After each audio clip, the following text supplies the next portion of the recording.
Hello, I welcome you all to UPSC Unacademy Hindi. आप सभी का स्वागत है दोस्तों। और आज हम लोग एक बार फिर इस सीरीज को कंटिन्यू कर रहे हैं and this is the fourth lecture of अंतःस्त्रावी ग्रंथियां। सबसे ज्यादा इंपॉर्टेंट एक हमारे एनाटॉमी भाग का एक पार्ट होता है ये, और मैंने ऑलरेडी 3 लेक्चर्स ले चुका हूं। इससे पहले मैं आपको पीयूष ग्रंथि, पीनियल ग्रंथि, थायराइड ग्रंथि, राइट, एड्रिनल ग्रंथि, टेस्टिस, इन सभी के बारे में चर्चा कर चुका हूं।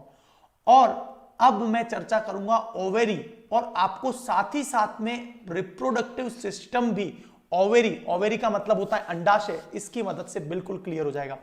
तो अंतःस्त्रावी ग्रंथियों में जब भी कभी हार्मोन का डिसबैलेंस होता है तो हमें अलग अलग प्रकार के रोग भी हो सकते हैं। तो इसीलिए क्या है, अंतःस्त्रावी ग्रंथियां, हार्मोन, ये हमारे शरीर में सबसे ज्यादा इंपॉर्टेंट रोल प्ले करती हैं, क्योंकि जितनी भी बायोकेमिकल रिएक्शन है, ऑल दी बायोकेमिकल रिएक्शन, जैव रासायनिक क्रियाएं, इनके द्वारा ही संचालित होती है। और हमारा जो मेटाबॉलिज्म है, उपापचय दर, उसका नियंत्रण, नियमन कहीं ना कहीं अंतःस्त्रावी ग्रंथियां करती हैं। So 5 we have already learn, now remaining 4 we will learn today.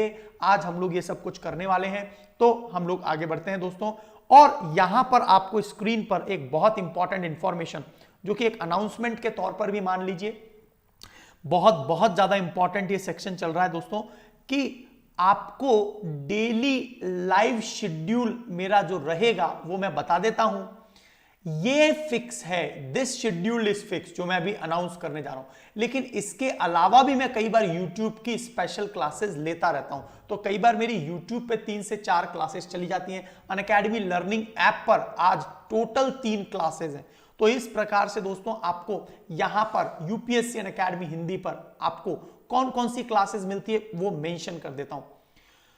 तो जो स्पेशल टॉपिक्स हैं, स्पेशल टॉपिक्स, जैसे मैंने आज ही जीएस पेपर 3 का रोबोटिक्स करवाया, तो सुबह 8 AM पर आपको रेगुलर मेरी लाइव क्लासेस मिलेंगी, 8 AM पर, ठीक है। साइंस एंड टेक्नोलॉजी के कोर कॉन्सेप्ट, प्रीलिम्स मेंस के सभी क्वेश्चंस, एनसीईआरटीज कंप्लीट कवरेज, वो 11 AM को मिलेगा, और मंडे टू फ्राइडे 5 डेज मिलेंगे। आपको पता होगा हमारे यूपीएससी अनअकैडमी हिंदी चैनल पर सैटरडे संडे को स्पेशल क्लासेस होती है। तो 11 बजे मेरा रेगुलर सीसेट, जो आपका प्रीलिम्स पेपर सेकंड है, वह क्लासेस मिलेंगी आपको 11 AM पर। तो ये तो हो गया मेरा यूट्यूब का शेड्यूल। इन मेनली इन 3 क्लास के अलावा मेरा स्पेशल क्लासेस और भी रेगुलरली आता रहता है। अभी मैंने आपको एस्पायर प्रोग्राम के बारे में चर्चा की है। जब भी कोई special crisp topic current affair से रिलेटेड होगा, उसको चर्चा करता हूं मैं। अब देखिए, ऑन अनअकैडमी लर्निंग ऐप पर आपको डेली 8 PM पर मेरा एनवायरमेंट एंड इकोलॉजी के 100+ क्लासेस आने वाली हैं। पहला लेक्चर, वैसे आज किसी कारण से पहला लेक्चर 4 PM पर है। इसके बाद में आज एनवायरमेंट एंड इकोलॉजी का 8 PM पर लेक्चर है, और उसके बाद में तीसरा लेक्चर है दोस्तों 10 PM को। तो इस प्रकार से आज एनवायरमेंट एंड इकोलॉजी के 3 आवर्स मैं आपके डेडिकेटेड अनअकैडमी लर्निंग ऐप पर पढ़ाने वाला हूं। लेकिन आपको यदि एक कंप्लीट प्रिपरेशन करनी है, तो आप एनवायरमेंट एंड इकोलॉजी का 8 PM पर, रेगुलरली 8 PM पर आप मुझे अनअकैडमी लर्निंग ऐप पर रुद्र गौतम नाम से फॉलो कर लीजिए, ताकि आपको एनवायरमेंट एंड इकोलॉजी के कंप्लीट सिलेबस, जिसमें से एक भी पॉइंट मिस नहीं होगा, तो वो क्लासेस आपको यहां इस लिंक पर, गिवन लिंक पर मिल जाएगी। कल नहीं हो पाई वही सेम क्लास आज 4 PM पर होगी, ठीक है।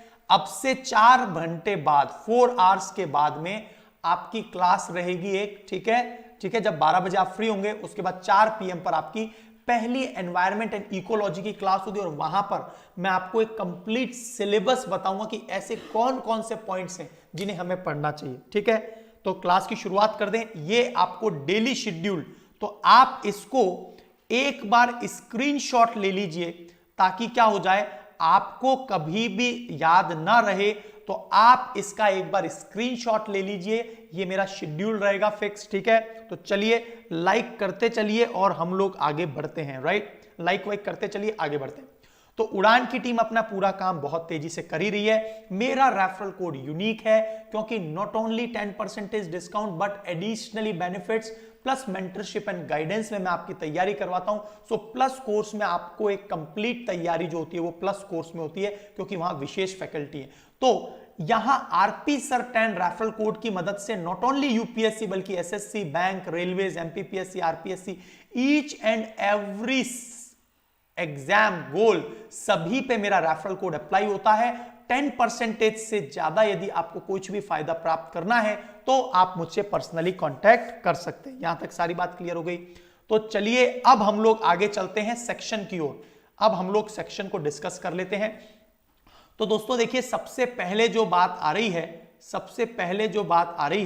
वो है, सबसे पहले बात करेंगे हम लोग, 1 सेकेंड, सबसे पहले बात करेंगे हम लोग, हमने टेस्टिस के बारे में पढ़ लिया था, अब हम लोग फीमेल के अंडाशय के बारे में पढ़ने वाले हैं, ठीक है। अंडाशय को ओवेरी भी कहते हैं, डिंब भी कहते हैं, ठीक है, हिंदी में ओवेरी। कितने होते हैं महिलाओं में? 2 होते हैं। कहां होते हैं? एब्डोमिनल कैविटी या उदरीय गुहा में पाए जाते हैं। और ये जैसे जिस प्रकार पुरुषों का प्राइमरी रिप्रोडक्टिव ऑर्गन, पुरुषों में प्राइमरी रिप्रोडक्टिव ऑर्गन क्या होता है? टेस्टिस। याद रखना, टेस्टिस जो है पुरुषों का प्राइमरी ऑर्गन है। मैंने आपको बताया था टेस्टिस हमेशा शरीर से बाहर रहते हैं। कारण बता दीजिए कि why testis are out of our body, इसके पीछे क्या कारण है? तो दोस्तों देखिए, 33 से 34 डिग्री सेंटीग्रेड पर ही शुक्राणु अपना प्रोडक्शन कर पाते हैं और हमारे शरीर का तापमान तो 37 डिग्री सेंटीग्रेड होता है। तो it is not possible to, ठीक है। तो यहां तक बात क्लियर हो गई। बिल्कुल आपको नमस्कार, आईपीएस तेज कुमार जी, हरदेव जी, शिक्षा माहेश्वरी, वेलकम यू ऑल। अब देखिए, अंडाशय में चूंकि अंडाणुओं का निर्माण होता है, that is why it is primary reproductive organ. इसी प्रकार से शुक्राणुओं का निर्माण जर्म सेल्स में होता है और जर्म कोशिकाएं जो हैं वो कहां पर पाई जाती हैं? टेस्टिस में। तो पुरुषों का प्राइमरी रिप्रोडक्टिव ऑर्गन कौन सा हो गया दोस्तों? पुरुषों का प्राइमरी रिप्रोडक्टिव ऑर्गन टेस्टिस या वृषण हो गया। तो ये केवल और केवल महिलाओं में पाई जाती है। यहां तक एकदम बात क्लियर हो गई है। तो हम लोग आगे चलते हैं यार, है ना। चलिए तो आगे चलते हैं। अब देखिए, अंडाशय कहां पर स्थित होता है, कुछ और बेसिक पॉइंट्स को भी देख लेते हैं। तो देखिए, उदरीय गुहा में एब्डोमिनल कैविटी में पाया जाता है। एक्टोमी, कहीं पर भी एक्टोमी शब्द आए, जैसे मैं आज ही आपको रोबोटिक्स पढ़ा रहा था, तो थाइमसटॉमी मतलब थाइमस ग्रंथि, आपको पता है ना, थाइमस ग्रंथि वक्ष स्तर पे होती है, तो उसे हटाना थाइमसटॉमी, ठीक है। जिस प्रकार मैंने मेरा गॉल ब्लैडर निकलवाया हुआ है तो इसको बोलते हैं कैलिसिस्टेक्टोमी। तो जो गॉल ब्लैडर है, पित्ताशय है, उसको निकलवाया जाता है in case if there is what stone, तो वो कैलिसिस्टेक्टोमी। तो एक्टोमी का मतलब कहीं पर भी एक्टोमी शब्द आ जाए, ओके, शिखा जी माफी चाहता हूं, शिखा माहेश्वरी जी माफी चाहता हूं, मैंने शिक्षा बोल दिया था। तो एक्टोमी हटाना, रिमूवल करना। और हिस्टेरेक्टोमी क्या होता है? जब भी महिला के गर्भ में संक्रमण हो जाता है, विशेषकर एक अधेड़ उम्र में, मतलब 45 से 50 साल की एज में होता है, तब पूरा गर्भाशय निकल दिया जाता है, उसको बोलते हैं हिस्टेरेक्टोमी। तो हिस्टेरेक्टोमी, तो एक्टोमी जहां भी शब्द आए इसका मतलब रिमूव करना या हटाना। ऊफ्रेक्टोमी क्या होता है? ऊफ्रेक्टोमी, तो यहां पर अंडाशय, आपको पता है एक जोड़ी अंडाशय फीमेल में पाए जाते हैं, राइट। तो इनको हटा देने से क्या होगा? अंडाणु, एग कोशिका का निर्माण नहीं होगा, तो जनन की संभावना बिल्कुल समाप्त हो जाएगी, क्योंकि रिप्रोडक्शन में ये मदद करते हैं। कोई बात नहीं, आप लेट हो गए हो, कोई बात नहीं। और अंडवाहिनिकाएं, अंडवाहिनिकाएं क्या होती हैं दोस्तों? अभी मैं आपको डायग्राम क्लियर कर रहा हूं। कई बार प्रोस्टेट कैंसर हो जाता है तो पुरुषों में पूरा का पूरा वृषण, टेस्टिस निकालना पड़ते हैं, उसको बोलते हैं ऑर्किडेक्टोमी। वृषण को निकालना ऑर्किडेक्टोमी, ये बात सारी क्लियर है। चलिए तो अगले सेक्शन पे आते हैं। लीजिए, ये जिसका जो पीडीएफ है दोस्तों आपको वो मेरे टेलीग्राम चैनल पे मिलेगा, ठीक है। चलिए, इसका पीडीएफ आपको मेरे टेलीग्राम चैनल पे मैं आज ही अपलोड कर दूंगा, क्योंकि आज मैं कंप्लीट एक जो सेक्शन है ये, इसे मैं पूरा कंप्लीट करना चाह रहा हूं। तो चलिए, महिलाओं में नसबंदी को क्या कहा जाता है? ट्यूबेक्टॉमी। हमने 1971 का दौर देखा है जब इंदिरा गांधी जी ने पूरे भारतवर्ष में नसबंदी का दौर चलाया था, क्योंकि उस समय पर पॉपुलेशन एक्सप्लोजन, जनसंख्या विस्फोटन का दर बहुत तेज हो गया था। तो इसीलिए ट्यूबेक्टॉमी की जरूरत पड़ी। और ट्यूबेक्टॉमी में कॉपर टी, आपको पता होगा, स्टरलाइज महिलाओं को बधिया बनाया जा सकता है, ताकि क्या हो सके, फीमेल कैन नेवर रिप्रोड्यूस। कई बार क्या होता है, वहां पर कई बार ऑपरेशन इतना प्रॉपर नहीं होता है, उसको प्रॉपरली प्लेस नहीं किया जाता, और इवन कॉपर टी या ट्यूबेक्टॉमी होने के बाद भी महिला गर्भवती हो जाती है, तो वो कहीं ना कहीं एक कॉम्प्लिकेशन है। और इसीलिए क्या होता है, पुरुष नसबंदी। तो इंदिरा गांधी जी के कार्यकाल में पुरुष नसबंदी। और देखो, ये टॉपिक आपके सोशल इश्यू से भी रिलेटेड है, क्योंकि पॉपुलेशन जो विस्फोटन है, जो जनसंख्या विस्फोटन है, वो बहुत ही इंपैक्ट कर रहा है भारत के ग्रोथ में लेकर, ठीक है। तो भारत की जीडीपी तो तेजी से बढ़ रही है, पॉपुलेशन भी उतना ही तेजी से बढ़ रहा है। तो जब जीडीपी अपॉन पॉपुलेशन करेंगे तो पर कैपिटा इनकम वही आ जाएगा। तो इसीलिए कहीं ना कहीं हमको अपनी पॉपुलेशन को कंट्रोल करना चाहिए, ठीक है। So you will get the Telegram on my Telegram channel, ठीक है। PDF will be on Telegram channel. तो पुरुष नसबंदी को वैसेक्टॉमी, इसमें जो शुक्र वाहिनी का शुक्राणुओं की जो नलिका है उसको बांध दिया जाता है, और फैलोपिन ट्यूब को बांध दिया जाता है ट्यूबेक्टॉमी में। एकदम क्लियर बात। चलिए, अब हम लोग आगे चलते हैं। तो यहां पर बात आ रही है पूरे के पूरे गर्भाशय की। तो दोस्तों, गर्भाशय का ये आपको डायग्राम दिख रहा होगा। इस डायग्राम में मैं आपको बहुत अच्छे से एक एक बातें एक्सप्लेन कर देता हूं। तो मैंने जब प्रीवियस लेक्चर लिया था, वहां पर मैंने आपको बताया था कि मेल में, पुरुषों में जो टेस्टिस वृषण होता है, उसमें एक प्रोटेस्ट ग्रंथि पाई जाती है, और उसी की मदद से जो सीमेन इजेक्युलेशन है, वीर्य जो तेजी से निकलता है, वो इसलिए ताकि एक गति प्राप्त करके शुक्राणु इस फैलोपिन ट्यूब, डिंब वाहिनिका या अंड वाहिनिका में आसानी से पहुंच सके, है ना। कल भी मैंने ये लेक्चर पढ़ाया था दोस्तों, लेकिन हुआ क्या था कि इंटरनेट नेटवर्क कनेक्टिविटी के चलते तो उसको मुझे बीच में ही बंद करना पड़ा। तो अभी बहुत बड़ा सेक्शन ओवेरी से रिलेटेड हम लोग पढ़ लेते हैं। अब शुक्राणु जब यहां से पहुंचा, या तो इस वाले में या फिर इस वाले में, और यहां पर जब ये शुक्राणु पहुंच गया, और इन द मीन टाइम अंडाणु का भी निष्कासन हुआ है, तो अंडाणु और शुक्राणु दोनों का समायोजन, ये एग कोशिका है जो मानव शरीर की सबसे बड़ी कोशिका होती है। शुक्राणु मानव शरीर की सबसे छोटी कोशिका होती है, स्पर्म सेल शुक्राणु। इन दोनों के केंद्रक न्यूक्लियस का जहां पर समायोजन होता है, मिलते हैं, तो इनका समायोजन कहां होता है? अंडवाहिनिका में। इनका समायोजन होता है अंडवाहिनिका में। और इसीलिए आपसे पूछा जाए दोस्तों, आपसे पूछा जाए फर्टिलाइजेशन या फिर जो फर्टिलाइजेशन का मतलब क्या हो गया, जो प्रजनन एक्चुअल में कहां होता है, तो आप क्या बताएंगे? अंडवाहिनिका या फिर डिंब वाहिनिका में ही प्रजनन होता है। तो पुरुषों में टेस्टिस प्रोटेस्ट ग्रंथि की मदद से, और अभी मैंने आपको शुक्राणु के अंदर एक और बात बताई थी। शुक्राणु का आकार कैसा था, आपको याद आ रहा होगा। आगे वाला हेड वाला पार्ट है उसको एक्रोसोम कहते हैं, बीच में एक इस प्रकार का होता है शुक्राणु, और पीछे पूंछ होती है जो इसको गति प्रदान करती है। तो यहां पर माइटोकॉन्ड्रिया से लगातार ऊर्जा मिलती है, और ये तेजी के साथ में अंडवाहिनिका में प्रवेश कर जाते हैं। यहां तक सारी बात क्लियर है। अब अंडाशय से एग निकला, शुक्राणु मिला, दोनों का समायोजन हो गया। चूंकि शुक्राणु में भी 23 गुणसूत्र हैं और अंडाणु में भी 23 गुणसूत्र हैं, दोनों मिलके एक जाइगोट का निर्माण करेंगे, और फाइनली 5वें दिन वह भ्रूण मादा के गर्भ में आ जाता है। 5 दिन तक लगभग वो अंडवाहिनिका में रहेगा, और इसी बीच में ये जो कोशिकाएं हैं वो अपनी कोशिकाओं को बढ़ाना शुरू कर देती है। Good morning to all of you यार, गुड मॉर्निंग, है ना, ठीक है। अब 5वें दिन ये मादा के आहार नाल वाली दीवार से जुड़ जाता है और यहां पर बच्चा जुड़ने के बाद में इस दीवार से लगातार पोषण प्राप्त करता रहता है। और जब ये बच्चा धीरे धीरे पोषण प्राप्त करता हुआ लगभग 2 माह का हो जाता है, तब एक ब्लास्टोसिस प्रोसेस होता है और फिर धीरे धीरे अंगों के बनने की प्रक्रिया शुरू होती है। और वही जो पॉइंट है जहां पर अंग का निर्माण हो रहा है और ये जो जाइगोट वाला फॉर्म है, इसी पॉइंट पर तो हम लोग बात करते हैं कि वो स्टेम कोशिकाएं होती हैं। तो बायोटेक्नोलॉजी कनेक्ट हो गया कि नहीं? स्टेम सेल्स क्या होती हैं?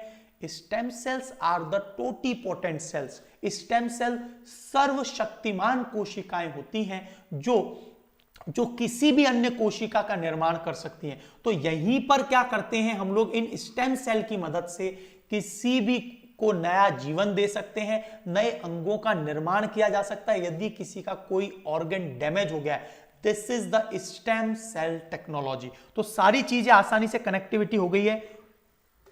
बिल्कुल 4 PM पर क्लास होगी दीपा जी, बिल्कुल सही बोल रहे हैं आप। 4 PM पर कल वाली क्लास, तो 4 PM पर एनवायरमेंट एंड इकोलॉजी है अनअकैडमी लर्निंग ऐप पर। उसके बाद में 8 PM पर भी है और आज एक बहुत पहले की क्लास में नहीं ले पाया था, वो भी शेड्यूल्ड है 10 PM पर। तो environment and ecology I will teach 3 hours today. 3 घंटे में एनवायरमेंट एंड इकोलॉजी आपको पढ़ाऊंगा, राइट? तो चलिए यहां तक सारी बात क्लियर है। तो अब देखिए यहां पर इस दीवार पर, और इस वाले भाग को गर्भाशय कहते हैं, ठीक है। आजकल सर्वाइकल कैंसर बहुत फेमस है और ब्रेस्ट कैंसर बहुत फेमस है। क्यों? क्योंकि फीमेल में सबसे ज्यादा जो होता है वो ब्रेस्ट कैंसर है और दूसरे नंबर पर सर्वाइकल कैंसर है। सर्वाइकल कैंसर इसी गर्भाशयी ग्रीवा सर्विक्स के पास हो जाता है, ठीक है। और ब्रेस्ट कैंसर, तो फीमेल्स में ब्रेस्ट कैंसर और सर्वाइकल कैंसर सबसे ज्यादा है और पुरुषों में माउथ कैंसर और लंग कैंसर सबसे ज्यादा होता है। ये सारी बातें क्लियर? चलिए, तो यहां पर आपको जन्मनाल, किस प्रकार से बच्चे का जन्म होता है, बच्चे के वो सारी स्टेजेस क्या होती हैं, मोरुला, गैस्ट्रुला, ब्लास्ट्यूला, तो उस पर अभी हम लोग बात करने वाले हैं, राइट? तो चलिए आगे बढ़ते हैं दोस्तों, आगे बढ़ते हैं। तो मादा में प्रथम अंग तो कौन सा है? अंडाशय, ओवेरी। और बाकी जो है फीमेल के अंदर 2 हार्मोन्स निकलते हैं, प्रोजेस्टेरोन और एस्ट्रोजन। आपको एक बात जरूर पता होगी दोस्तों, एस्ट्रोजन जो हार्मोन है, एस्ट्रोजन, फीमेल में एस्ट्रोजन हार्मोन उनके हड्डियों के रख रखाव में, उनकी हड्डियों की मजबूती में मदद करता है। अब होता क्या है, फीमेल के अंदर 2 प्रोसेस होते हैं, मिनार्की और दूसरा प्रोसेस होता है मीनोपॉज। तो मिनार्की वाले केस जो है वो 12 से 14 वर्ष की उम्र से, जब महिला में उनका मेंस्ट्रुअल साइकिल या फिर माहवारी का समय शुरू होता है, वो मिनार्की है। और मिनोपॉज कौन सा होता है? 45 से 50 साल की उम्र में ये बंद हो जाता है। जब मिनोपॉज हो जाता है, जब महिला अब गर्भवती भी नहीं हो सकती है, तब एस्ट्रोजन हार्मोन निकलना बंद हो जाता है और इसके चलते महिलाओं में जो है घुटने में दर्द, हड्डियों में, जोड़ों में दर्द हो जाता है। और इस रोग को, एस्ट्रोजन की कमी, मीनोपॉज एक उम्र के बाद महिलाओं में देखने को मिलती है और इसे ही कहते हैं इंग्लिश में ऑस्टियोपोरोसिस। तो ये पॉइंट भी आप कनेक्टिविटी में याद रखना, ऑस्टियोपोरोसिस हड्डियों का रोग है महिलाओं के अंदर। यहां तक बात क्लियर हो रही होगी। चलिए अब देख लेते हैं।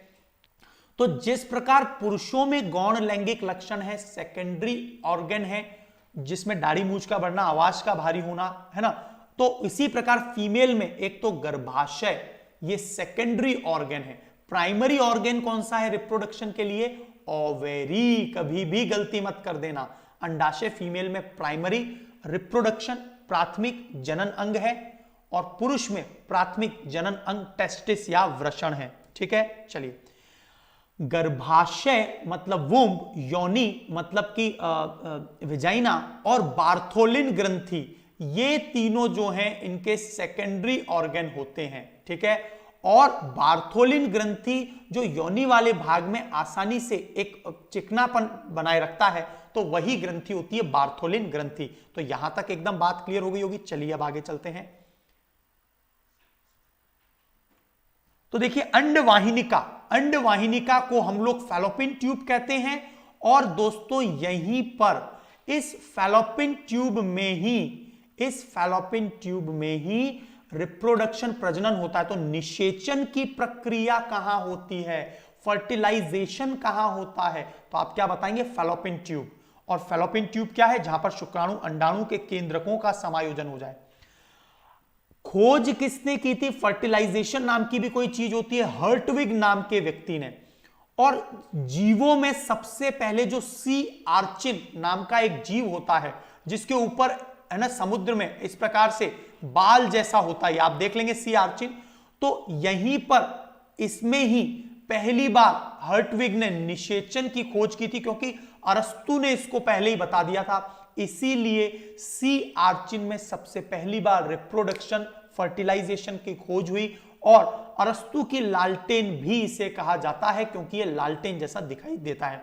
ठीक है, चलिए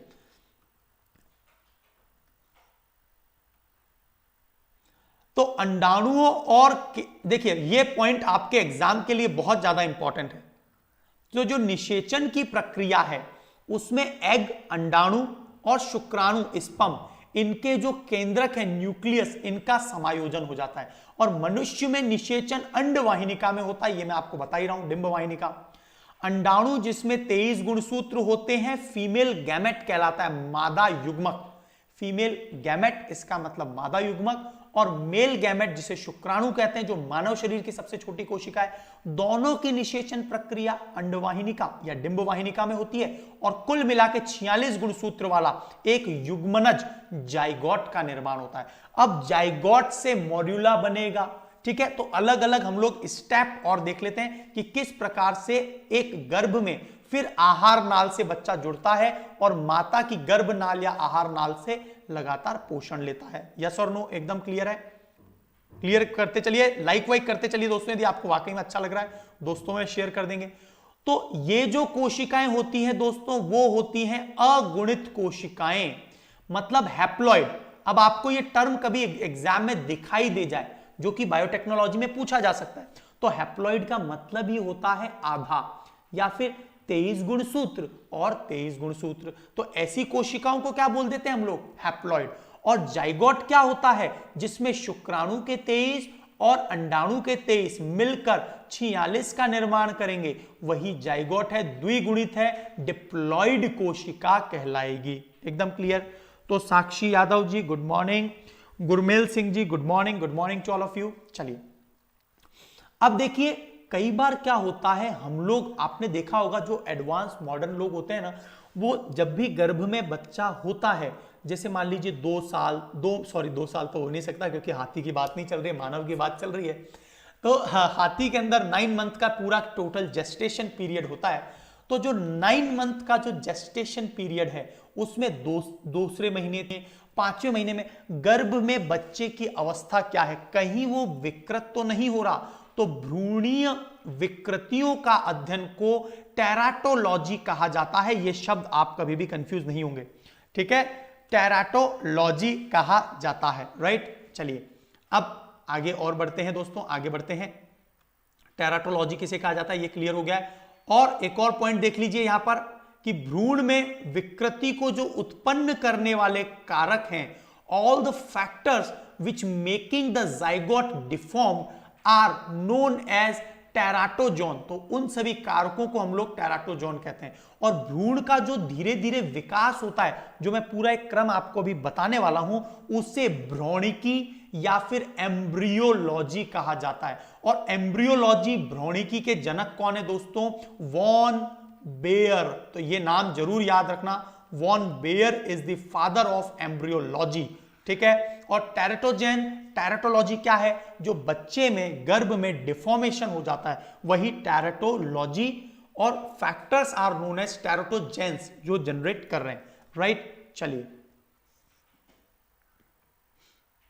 अब देखिए, कई बार क्या होता है दोस्तों, आपने एक चीज नोटिस की होगी, मान लीजिए किसी व्यक्ति की शादी, मान लीजिए किसी इंडियन ने शादी कैनेडियन महिला से कर ली, एक पुरुष ने कैनेडियन महिला से शादी कर ली और वो परमानेंट कनाडा में ही शिफ्ट हो गया, तो जो पहली पीढ़ी होगी उसमें तो वहां कनाडा के और साथ में किसके, कनाडा और इंडियन जो नया चाइल्ड होगा इन दोनों के गुण होंगे।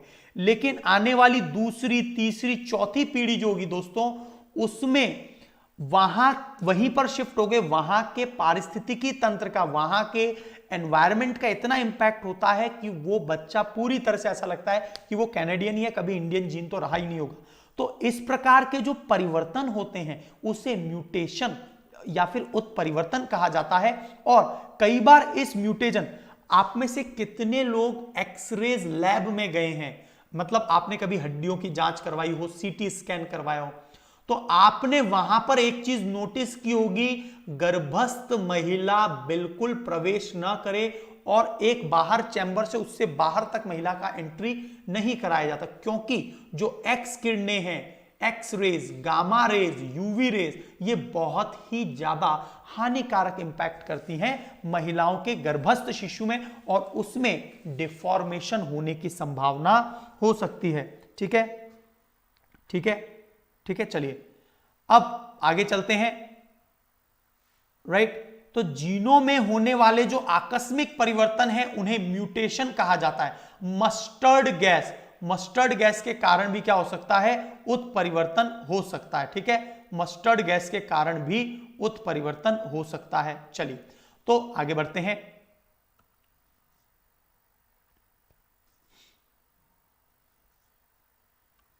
तो देखिए कई बार क्या होता है हमारे शरीर में, आपने एक चीज नोटिस की होगी, आप बार बार इतना जो कोरोना के बारे में बात सुन रहे हैं, तो एक्चुअल में वो क्या है, एक प्रोटीन है, कैस्पिड लेयर है उसकी, और वो विदेशी परजीवी है, बाहर का जीव। तो जैसे ही ये हमारे शरीर में प्रवेश करते हैं, हमारे शरीर में तुरंत एंटीबॉडीज का निर्माण होता है। तो एंटीजेंस, कोई भी बाहर का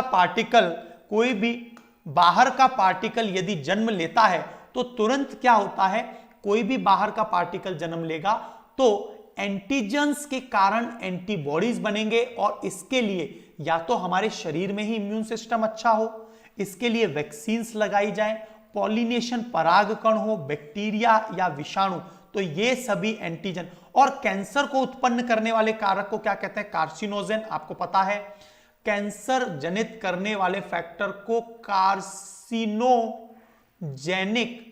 कार्सिनोजेनिक फैक्टर्स कहा जाता है। राइट, कार्सिनोजेनिक फैक्टर्स कहा जाता है। ठीक है, तो इसके कारण तो याद रखना एंटीबॉडीज और एंटीजेंस एक प्रकार के प्रोटीन हैं, और कौन से प्रकार के प्रोटीन है, ग्लाइकोप्रोटीन है। राइट, ग्लाइकोप्रोटीन है एंटीजन और एंटीबॉडी। अब देखिए भ्रूण के विकास का क्रम भी देख लीजिए। तो भ्रूण के विकास का क्रम आपको रीजनिंग में पूछा जा सकता है, किसी भी पेपर के रीजनिंग में आपसे कई बार यह कहा जाता है कि इन्हें अपने क्रम के अनुसार या फिर इन्हें अपने समय टाइमलाइन के अनुसार जमाइए।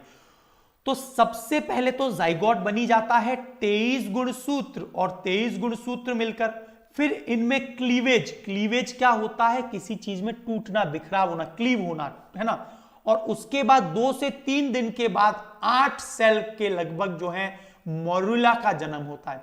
मोरुला के बाद में 5वें दिन जब गर्भ में शिशु स्थापित होता है ब्लास्टुला, और वहां पर जो पूरा जो एक भ्रूण है वो एक एग यॉल्क में तब्दील हो जाता है। हिंदी में बोलते हैं इसे अंडपीत के रूप में ये पूरी तरह से तब्दील हो जाता है। तो स्टेप देख लीजिए, सबसे पहले जाइगोट आएगा, जाइगोट के बाद 2 से 3 दिन बाद मैरुला आएगा, मैरुला के बाद 5वें दिन ब्लास्टुला आएगा, फिर 3 भ्रूणीय स्तर। जिस प्रकार हमारी त्वचा, हमारे हृदय, हमारा दिमाग, गर्भाशय की दीवार, सभी में 3-3 लेयर वाली परत है, तो 3 लेयर स्तर वाला भ्रूण का विकास होगा जिसे गैस्ट्रुला कहते हैं। गैस्ट्रुला के बाद में न्यूरुला, और उसके बाद में ऑर्गेनोजेनेसिस स्टार्ट होता है लगभग दूसरे महीने बाद, और फिर 9 मंथ में एक कंप्लीट बेबी जो है वो तैयार हो जाता है। और फाइनली गर्भनाल से कट कर बेबी को बाहर निकाल लिया जाता है। तो this is the whole process. और तो इस पूरे प्रोसेस में आपको भ्रूण का पूरा एक विकास, विदलन, क्लीवेज सब कुछ समझ में आ गया होगा। यस और नो कंफर्म कर दीजिए। कोई भी डाउट है तो आप साथ में पूछते चलिए, राइट। और जो बच्चे के जन्म में मदद करने वाला डॉक्टर है उसे कहते क्या है? ऑब्स्टेट्रिशियन। ये याद रखना, obstetrician. Obstetrician is the doctor जिसके कारण बेबी जो है बच्चा बाहर आता है, जिसमें मदद करता है, ठीक है। तो आपको एक डायग्राम और दिखा देता हूं ताकि आपको यहां पर भी क्लियर हो जाए दोस्तों। वन सेकेंड, एक मिनट, अभी दिखा देते हैं। यस। तो दोस्तों यहां तक सारी बातें आपको क्लियर हो गई होंगी। तो देखिए, ये डायग्राम से आपको और क्लियर हो जाएगा, इस डायग्राम से आपको और क्लियर हो जाएगा। देखिए, तो यहां पर मैं आपको और अच्छा डायग्राम दिखा देता हूं। जाइगोट, क्लीवेज हुआ, क्लीवेज से 8 सेल स्ट्रक्चर बना, मोर्यूला, और ज्यादा विदलन। क्लीवेज को हिंदी में क्या बोल रहे हैं दोस्तों? विदलन कह रहे हैं। विदलन के बाद क्या हुआ? ब्लास्टुला, फिर क्रॉस सेक्शन वाला पूरा एरिया तैयार हुआ, फिर गैस्ट्रुलेशन, और गैस्ट्रुलेशन के बाद में न्यूरुला, और उसके बाद में ऑर्गेनोजेनेसिस, और फाइनली 9 मंथ में बेबी। तो ये पूरा प्रोसेस आपको डायग्रामेटिकली एकदम क्लियर हो गया होगा। यस और नो? एकदम क्लियर है, एकदम क्लियर है सर दोस्तों। कोई भी डाउट आप पूछ लीजिए।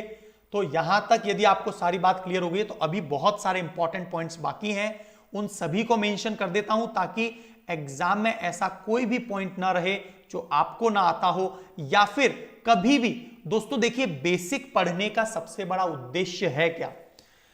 यदि हमें सभी subject, polity, economics, geography, right, physics, chemistry, biology, biotechnology, nano technology, environment and ecology, ethics and integrity, social issues, disaster management, इन सभी सब्जेक्ट के यदि कोर कॉन्सेप्ट हमें पता है तो हमें कभी भी दिक्कत नहीं आएगी जब हम आर्टिकल्स को देख रहे हैं। और इसीलिए जो आज 4 PM की मेरी एनवायरमेंट एंड इकोलॉजी की क्लास है अनअकैडमी लर्निंग ऐप पर, वहां पर मैं इसी बात को बताने वाला हूं कि हमें मेंस के लिए एनवायरमेंट एंड इकोलॉजी का जो सिलेबस दिया है वो केवल 1 लाइन में दिया है, लेकिन मैं आपको बताऊंगा वो 1 लाइन को जब आप एक्सटेंड करते हैं और यूपीएससी ने जब क्वेश्चंस पूछे तो वो किस किस लेवल पर पूछ लिए क्वेश्चंस। तो मैं आपको एक पूरा का पूरा सबसे पहले ब्रेकअप बताऊंगा और आपको वो सारे पॉइंट्स को मेंशन करूंगा कि these all are the points जिस पे आपको विशेष ध्यान देना होगा, तभी आप एनवायरमेंट इकोलॉजी की पूरी तैयारी कर सकते हैं। तो आज 4 PM पर जुड़ जाइए मुझसे अनअकैडमी लर्निंग ऐप पर, मुझे फॉलो कर लेना, रुद्र गौतम नाम से मेरा नाम है, ठीक है। अनअकैडमी लर्निंग ऐप पर आज 4 PM पर क्लास आएगी। कल कुछ इश्यू हो गया इसीलिए नहीं ले पाया, ठीक है। तो अब बात आ रही है, कल क्लास नहीं हुई, हरदेव सिंह जी कल क्लास नहीं हुई, आज वही क्लास 4 PM पर है और एक और क्लास ऑलरेडी शेड्यूल्ड है 8 PM की और उसके बाद में 10 PM पर भी है, ठीक है। चलिए, गर्भाशय जेस्टेशन पीरियड जितना समय एक शिशु जन्म में लेता है तो नॉर्मली मेल पुरुष में या मानव में या हम लोग कहें मानव में 270 से 280 दिन का समय होता है। एक गाय भी लगभग 310 दिन, देखिए गाय लेती है लगभग 300 दिन और ये 310 दिन 300 के करीब भैंस लेती है तो लगभग बराबर है। चूहा मात्र 21 दिन लेता है और हाथी को टोटल 630 दिन लगते हैं अपने कंप्लीट जेस्टेशन पीरियड में, ठीक है। फ्री, देखिए आजाद खान जी बिल्कुल फ्री स्पेशल क्लासेस हैं, ये फ्री स्पेशल क्लासेस हैं, 100+ क्लासेस, 100+ क्लासेस आपको वहां पर मिलेंगी, ठीक है। चलिए आगे बढ़ते हैं। तो जेस्टेशन पीरियड सभी जानवरों का आपको सभी का क्लियर हो गया। बकरी का आपको याद रखना है 150 दिन का होता है, 150 डेज का। तो सबसे पहले हम लोग बात कर लेते हैं अंडोत्सर्ग, जो ओव्यूलेशन है वो क्या होता है। तो आपको यह बात पता होगी दोस्तों कि रज्जो चक्र, जिसे हम इंग्लिश में मेंस्ट्रुअल साइकिल कहते हैं, प्रत्येक 14वें दिन होता है। कब? जब एक मेंस्ट्रुअल साइकिल का पीरियड निकल जाता है उसके बाद में 14th डे पर एग का निर्माण होता है और वो अंडाणु से बाहर निकलता है। अब यही अंडाणु और शुक्राणु का मिलन कहां होता है? अंडवाहिनिका में।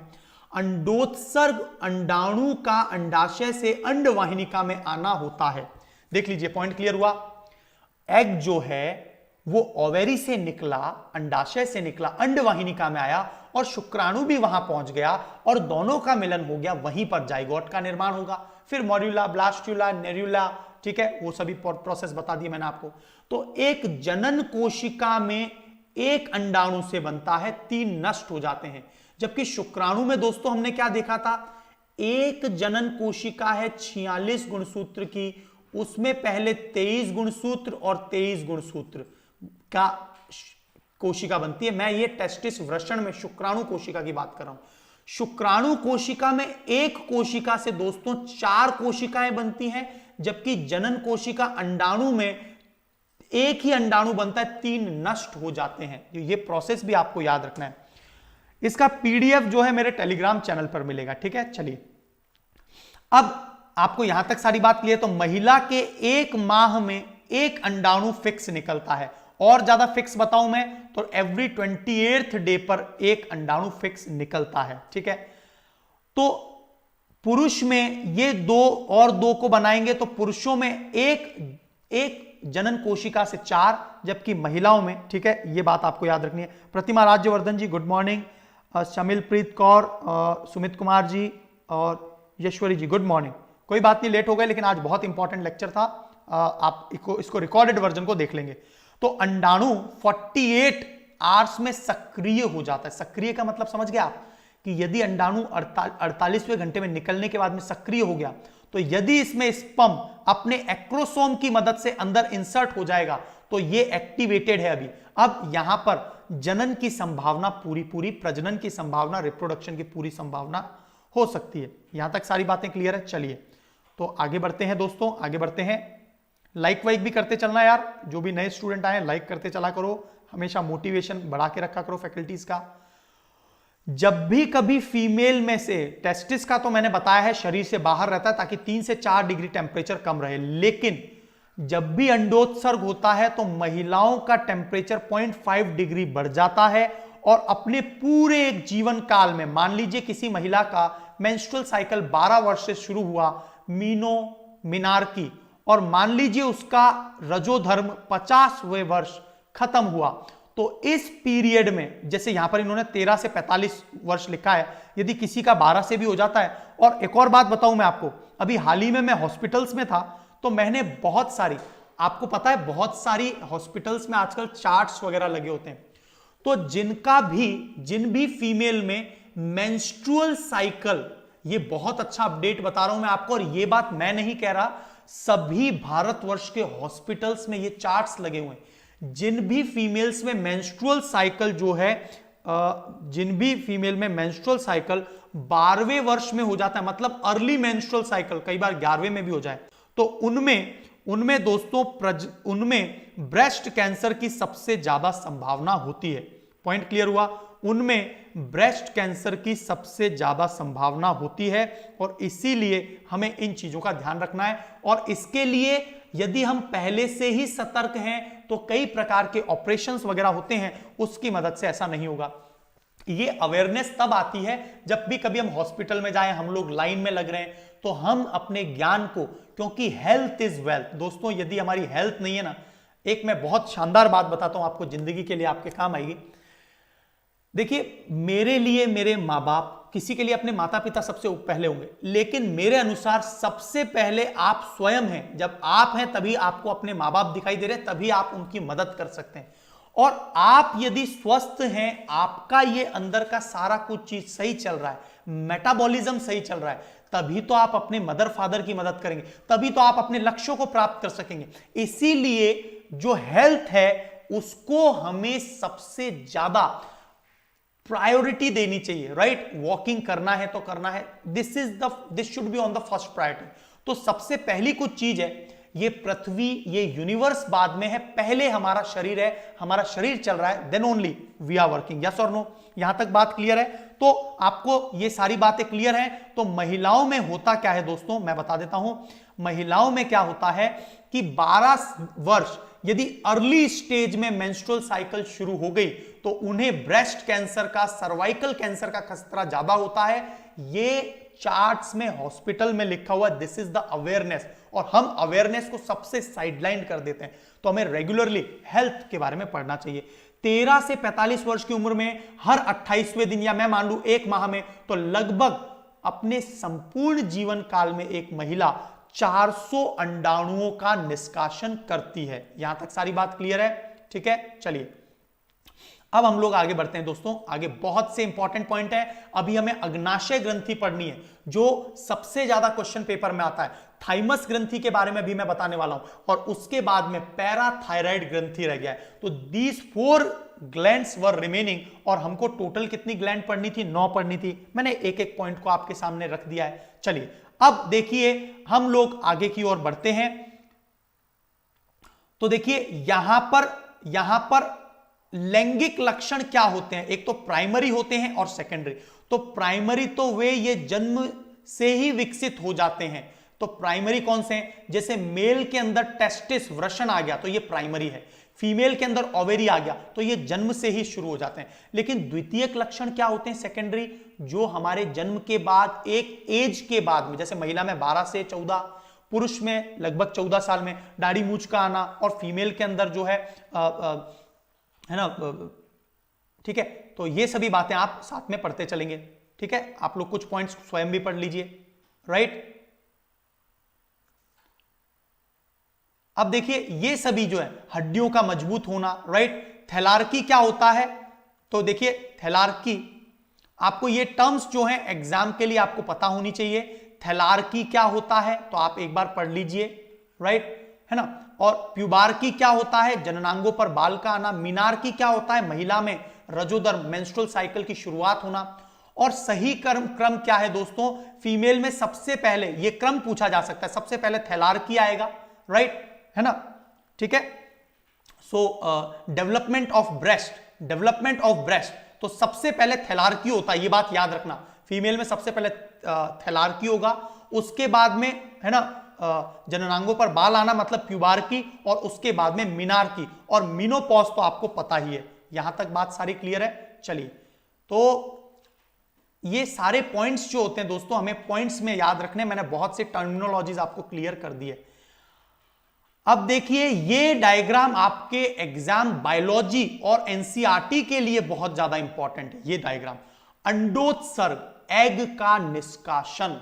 अब ये प्रश्न एग्जाम के लिए इतना ज्यादा इंपॉर्टेंट है कि जो ग्राफियन पुट्टिकाएं हैं, ग्राफियन पुट्टिकाओं से किसका निर्माण होता है?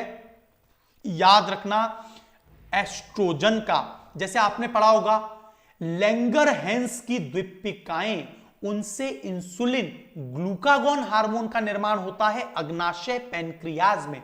उसी प्रकार से अंडोत्सर्ग जो है ग्राफियन पुट्टिका से एस्ट्रोजन का निर्माण होता है, और प्रोजेस्टेरोन का निर्माण जो होता है कॉर्पस ल्यूटियम से। तो जो फीमेल में ओवेरी होती है उसमें जो 2 पॉइंट हैं, कौन से? एक तो ग्राफियन पुट्टिका, एस्ट्रोजन, याद रखना, यह बहुत ज्यादा प्रश्न आता है, और कॉर्पस ल्यूटियम से प्रोजेस्टेरोन का निर्माण होता है, और ग्राफियन पुट्टिका के वहीं से अंडाणु का निर्माण होता है, और मानव की यह सबसे बड़ी कोशिका मानी जाती है। राइट, ये पॉइंट्स क्लियर? चलिए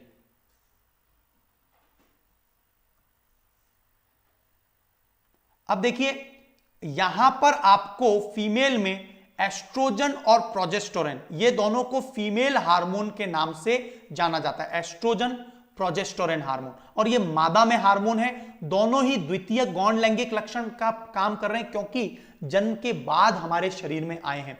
फीमेल में सुंदरता का कारण, महिलाओं में जो सुंदरता का हार्मोन कहा जाता है वही एस्ट्रोजन है, और इसकी कमी होने पर जब मीनोपॉज हो जाएगा तो ऑस्टियोपोरोसिस रोग एस्ट्रोजन के कारण ही होता है। तो आप बोलेंगे सर फिर इसका मतलब तो सभी महिलाओं की हड्डियां कमजोर हो जाती हैं। कुछ महिलाओं में ऐसा नहीं होता है ना, कुछ महिलाओं में यह ज्यादा केस होता है, और इसके लिए यदि किसी महिला में ज्यादा केस है, हड्डियों में जो पोरोसिटी है, छिद्रित होना, उसके लिए हार्मोन रिप्लेसमेंट ट्रीटमेंट, एचआरटी की मदद से, हार्मोन रिप्लेसमेंट ट्रीटमेंट की मदद से हम लोग क्या कर सकते हैं, एस्ट्रोजन को वापस से ला सकते हैं। और प्रोजेस्टेरोन महिलाओं में क्या करता है, गर्भधारण का हार्मोन, गर्भधारण का हार्मोन है प्रोजेस्टेरोन। प्रोजेस्टेरोन के कारण ही महिलाएं गर्भस्थ होती हैं। और जब भी हमें जो ओरल कॉन्ट्रासेप्टिव पिल्स होती है, नॉर्मली आप लोग इसको आई पिल्स के नाम से जानते हैं, उनमें इन्हीं दोनों हार्मोन को क्या कर दिया जाता है, इनके एंटी काम किया जाता है, ताकि क्या हो जाए, इन्हीं को गर्भ निरोधक गोलियां या ओरल कॉन्ट्रासेप्टिव पिल्स कहते हैं। कोई बात नहीं, आप लोग मॉक टेस्ट दे रहे थे, मैंने इसीलिए तो अनाउंसमेंट किया था। दोस्तों, एक स्टूडेंट ने मुझे बहुत अच्छी बात बताई है, आपके लिए एक मैं बहुत शानदार खबर बता दूं, है ना, राइट, जो आपके सभी के लिए काम की है। तो दोस्तों देखिए, एक छोटी सी नोटिस में डाल देता हूं, क्योंकि वो आपको कुछ भी नहीं करना है। आपको दोस्तों एक काम करना है, प्रत्येक माह की पहली तारीख को, 10th तारीख को, 25th तारीख को और 30th तारीख को मॉक टेस्ट होता है 2 घंटे का, हमेशा फिक्स है, एवरी मंथ 10 to 15। इस पूरे एक महीने में 15 लाख तक की स्कॉलरशिप अनअकैडमी प्रदान करता है आपको। तो 1 तारीख को जो पेपर होता है वो करंट अफेयर बेस्ड पेपर होता है, 10 से 12 ही आपको एनरोल करना होता है। मेरा एक लेक्चर आया हुआ है, उसको देख लीजिए। 10 तारीख को जीएस का कंप्लीट 100 क्वेश्चन, 25 तारीख को जीएस के कंप्लीट 100 सेक्शन और 30 तारीख को आप सीसेट का पेपर दे सकते हैं, जो भी मैथमेटिक्स वगैरह में अच्छा है। तो आपको जरूर एस्पायर, आपको कुछ नहीं करना है, आपको जस्ट एस्पायर अनअकैडमी सर्च करना है। इस प्रोग्राम का नाम क्या है, एस्पायर अनअकैडमी। और आपको 6 मंथ तक के, दोस्तों 6 मंथ तक के आपको फ्री स्कॉलरशिप्स जो है, पूरे टेस्ट आप दे सकते हैं और इसमें 6 महीने का आपको प्लस सब्सक्रिप्शन मिल जाता है। बिल्कुल, आप यदि टॉप 50 रैंक्स में आते हैं तो टोटल टॉप 50 रैंकर्स को यह सब चीज प्रदान की जाती है। यह बात एकदम क्लियर है। चलिए तो आगे बढ़ते हैं दोस्तों, आगे बढ़ते हैं। तो यहां पर प्रोजेस्टेरोन, एस्ट्रोजन, आपको सब कुछ क्लियर होता गया है। चलिए तो अब बात कर लेते हैं, गर्भ निरोधक गोलियां बता दिया, गर्भाशय में भ्रूण, फीटस, ये सभी मैंने बता ही दिया। चलो अब थोड़ा सा अग्नाशय ग्रंथि वगैरह को भी पढ़ लेते हैं, ठीक है। तो कई बार क्या होता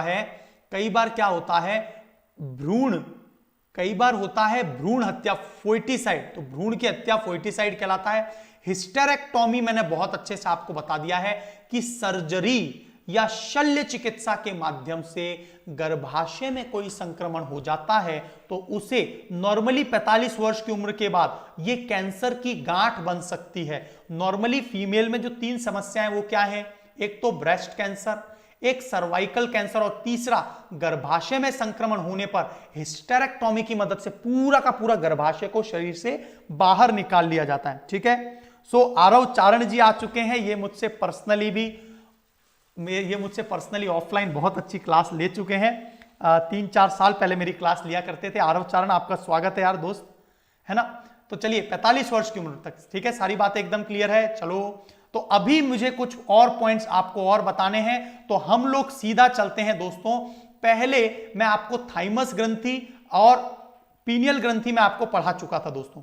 तो सबसे पहले, हाँ, पीनियल ग्रंथि हमने पढ़नी है, पढ़ लेते हैं अभी, और उससे पहले हम लोग पढ़ लेते हैं थाइमस ग्रंथि। आज मैं सोच रहा हूं यार कि पूरा एक इसको फिनिश करते हैं, अंतः स्त्रावी ग्रंथियों को, क्योंकि 12 से 1 बजे के बीच में आपकी कोई भी क्लास नहीं है। तो दोस्तों ये लेक्चर लगातार चलेगा, आप पूरा आनंद लीजिए, क्योंकि बहुत अच्छे कंटेंट है, किसी भी एग्जाम के सबसे इंपॉर्टेंट सेक्शन हो सकते हैं, राइट।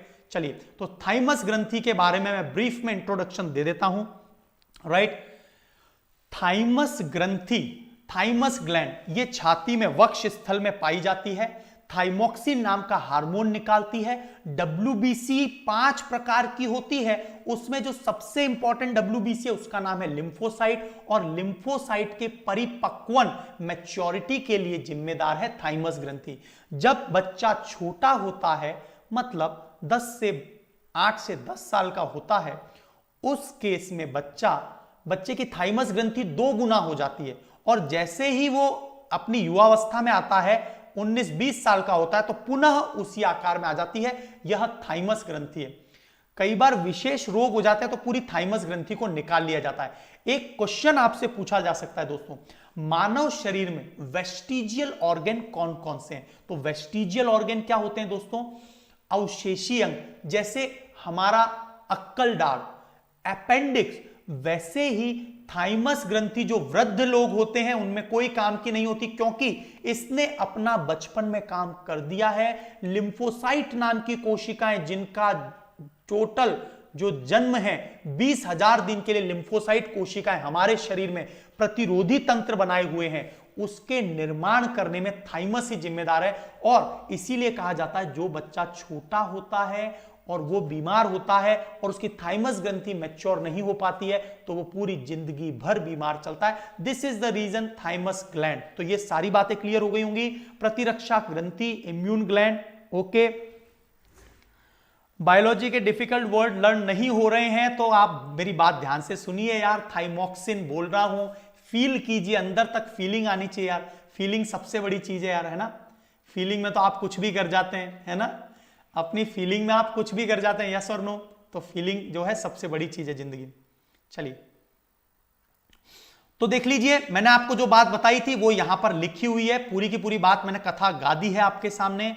तो ये लीजिए, ग्रंथि बच्चों में बड़ी और सक्रिय होती है, वयस्क होने पर छोटी हो जाती है, और थाइमस ग्रंथि अवशेषी ग्रंथि बन जाती है, वेस्टिजियल ऑर्गन, जब हम लोग वृद्ध हो जाते हैं। सारे पॉइंट्स क्लियर हैं, लाइक वाइक करते चलना, ठीक है। अरे बेटा यशाश्री जी, आप जो है मेरा ये चौथा लेक्चर देख रहे हैं अंतःस्रावी ग्रंथि पर। This is the 4th lecture और ये लगभग 2 घंटे का होने वाला है और आपको एंड तक मजा आने वाला है। लेकिन मेरा जो पहला लेक्चर था, नहीं शायद पहला नहीं, 2nd लेक्चर था, उसमें मैंने आपको बताया था कि जो हाइपोथैलेमस ग्रंथि है, कौन सी ग्रंथि? हाइपोथैलेमस ग्रंथि हमारे शरीर के टेम्परेचर को 37 डिग्री बनाए रखती है और यही जो है पायरोजेंस निकालती है, गर्म अग्नि के कण। और मानव और जितने भी मैमल्स हैं, स्तनधारी हैं, सभी जो समतापी हैं, उनमें बकरी सबसे गर्म जीव है, जिसका 39 डिग्री सेंटीग्रेड तापमान होता है बकरी का। तो ये सभी पायरोजेंस, गर्म अग्नि के कण, हाइपोथैलेमस जो कि दिमाग के अंदर पाई जाती है। ये बात क्लियर हो गई है तो बता दीजिए। यशस्वी कुलकर्णी जी को बात एकदम समझ में आ गई होगी। अभिलाषा गौतम जी भी जुड़ चुकी हैं, आपका स्वागत है बेटा। My name is also Rudra Gautam, बहुत बढ़िया, आपका स्वागत है अभिलाषा जी। सर क्वेश्चन भी बताते, चलो बेटा क्वेश्चन ही बता रहा हूं। एक बच्चे ने क्वेश्चन पूछा, मैंने आपको रिप्लाई किया। आप क्वेश्चन पूछो, मैं रिप्लाई करता हूं आपको, ठीक है। थाइमस ग्रंथि एकदम क्लियर हो गया। जो मैं बातें बता रहा हूं वही तो क्वेश्चन बन के आएगा, ठीक है। चलिए चलिए आगे बढ़े। चलिए तो अब बात कर लेते हैं परावटु। तो हमने आज 2 ग्रंथियां पूरी कर ली हैं, एक तो ओवेरी और थाइमस। अब परावटु ग्रंथि, परावटु 1 2 3 4, ये 4 हैं, ठीक है। गले में स्थित होती हैं ये, ठीक है। थायराइड जो ग्रंथि है उसके पास में है, पैराथायराइड इसे कह रहे हैं, गले में स्थित है, पैराथार्मोन निकालता है ये, राइट। और सबसे खास बात क्या है ये, सबसे खास बात दोस्तों क्या है ये कि कैल्शियम, थैंक यू यार आईएएस लवर, थैंक यू यार। पॉलिटी की क्लास है, किसकी आ गई पॉलिटी की क्लास बेटा? अभी कौन ले रहे हैं पॉलिटी की क्लास? मुझे लगता है कोई भी क्लास नहीं लेता शायद 12 से, है ना। तो कैल्शियम और फास्फोरस, देखिए जो पैराथार्मोन है दोस्तों वो क्या करता है, हमारे शरीर में कैल्शियम की मात्रा को बढ़ाता है, ठीक है। कैल्शियम की मात्रा को बढ़ाता है। और हमारे शरीर में जो विटामिन डी है वो भी कैल्शियम की मात्रा को बढ़ाता है ताकि हड्डियों का, और फास्फोरस की मात्रा को घटाता है। ये पैराथार्मोन का काम है, ठीक है। चलिए आगे बढ़ते हैं, चलो। अब देखिए पैराथार्मोन आपको क्लियर हो गया होगा, पैराथायराइड ग्रंथि से निकलता है। और देखिए पैराथार्मोन, मैंने बताया आपको कैल्शियम वो निकालता है, तो पैराथार्मोन भी क्या करता है, विटामिन डी की तरह काम करता है। पीटीएच की यदि कमी हो जाएगी, पैराथायराइड हार्मोन की कमी हो जाएगी, तो कौन सा रोग होगा? टिटाइनी नाम का रोग होगा। स्पैज्म, स्पैज्म का मतलब होता है ऐंठन। आपने नाम सुना होगा टिटेनस रोग, राइट? उसमें भी क्या होता है, हड्डियां अकड़ जाती हैं और आदमी की मृत्यु हो जाती है, राइट? क्लोस्ट्रीडियम टिटाइनी नाम का ये जीवाणु मृदा में और जंग में पाया जाता है, जो भी है ना, ठीक है। चलिए, तो कैल्शियम प्लस प्लस की कमी से टिटाइनी रोग हो जाता है, ऑस्टियोपोरोसिस रोग हो जाता है दोस्तों, कैल्शियम प्लस प्लस की कमी से, ठीक है। ऑस्टियोपोरोसिस का मतलब वही हड्डियों में जो दिक्कत आती है, तो इसीलिए पैराथायराइड हार्मोन हमें मदद करता है। यहां तक सारी बात क्लियर?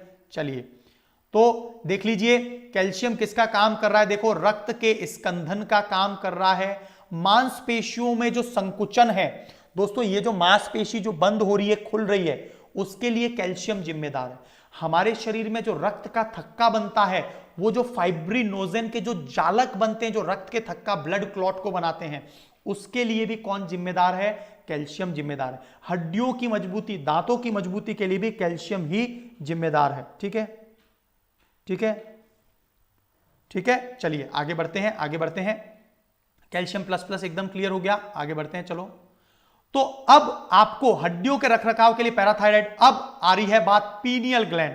तो दोस्तों हम पीनियल ग्लैंड पर भी आ गए हैं, और पीनियल ग्लैंड को हमारे शरीर की मस्तिष्क की रेत, जैविक ग्रंथि, राइट, ब्रेन्स सैंड भी कहते हैं, ब्रेन्स सैंड, जैविक घड़ी, जैविक घड़ी का मतलब बायोलॉजिकल क्लॉक। और आपको यह बात पता होनी चाहिए कि 2017 का जो नोबेल पुरस्कार दिया गया था सर्केडियम क्लॉक पर, वो भी इसी से रिलेटेड था कि हम अपना सही समय पर सही जगह पर पहुंचते हैं। गाय भैंस इत्यादि गोधूली वेला, ट्विलाइट पर, शाम के समय अपने पूरे जंगलों में घूमकर समय पर आ जाती है, क्योंकि उनके दिमाग में पीनियल ग्लैंड है, पीनियल ग्रंथि है, ठीक है। मस्तिष्क की रेत इसलिए कहते हैं क्योंकि जिस प्रकार से इस प्रकार का इक्विपमेंट आपने देखा होगा दोस्तों, तो जैसे रेत होती है एक फिक्स समय पर, उसी प्रकार से आपने ये नोटिस किया होगा, यदि आपका सुबह डेली उठने का समय 5 बजे का है, तो अपने आप 5 बजे नींद खुलती है।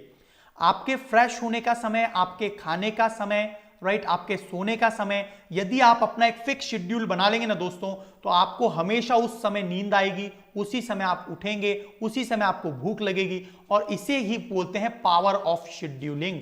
तो मस्तिष्क की तीसरी आंख कहते हैं, और इससे निकलता है melatonin hormone. Melatonin hormone pineal ग्रंथि से निकलता है, और इसे सिक्स सेंस की ग्रंथि भी कहा जाता है। 5 इंद्रियां हमारी, आंख, नाक, कान, जीभ और त्वचा। छठी जो इंद्री है वो है पीनियल ग्रंथि। और पीनियल ग्रंथि क्या है, आपने देखा होगा ना, ऋषि योगी उनके बारे में खूब बातें करते हैं, देखो प्रूवन नहीं है लेकिन हो सकता है। तो उन लोगों के बारे में जो पूर्व अनुमान लगाना, कई बार हमें पहले से प्रेडिक्शन हो जाता है चीजों का, प्री कैलकुलेशन, वो सभी पीनियल ग्रंथि। और जो आप कई बार सुनते हैं ना, mid brain technology, mid brain, आपने कई बार है ना मिड ब्रेन टेक्नोलॉजी पर काम किया होगा, कई बार आपने अपने स्टूडेंट्स को, बच्चों को भी भेजा हो, तो मिड ब्रेन टेक्नोलॉजी में भी इसी पीनियल ग्रंथि को स्ट्रॉन्ग किया जाता है। तो मेलेटोनिन हार्मोन दोस्तों क्या काम करता है, हार्मोन कौन सा है, मेलेटोनिन हार्मोन। अब यह प्रकाश से सेंसिटिव होती है। तो आपसे कभी प्रश्न पूछा जाए, विच ग्लैंड, कौन सी ग्रंथि फोटो सेंसिटिव है, पीनियल ग्रंथि है। क्यों? देखिए, जब भी मैं धूप में बाहर निकला, बहुत तेज गर्मी है, क्या होगा शरीर में, मेरी त्वचा का रंग काला पड़ रहा है। एक्चुअल में वो कालापन कहां से आ रहा है, सूर्य काला नहीं कर रहा, हमें सूर्य की रोशनी से हमारी जो सफेद त्वचा है उसको बचाने के लिए मेलेटोनिन की मात्रा शरीर में ज्यादा निकलती है। मेलेटोनिन के कारण ही मेलानिन वर्णक, कौन सा वर्णक, पिगमेंट, मेलानिन पिगमेंट, ये मेलानिन पिगमेंट क्या करता है, त्वचा के रंग को निर्धारित करता है।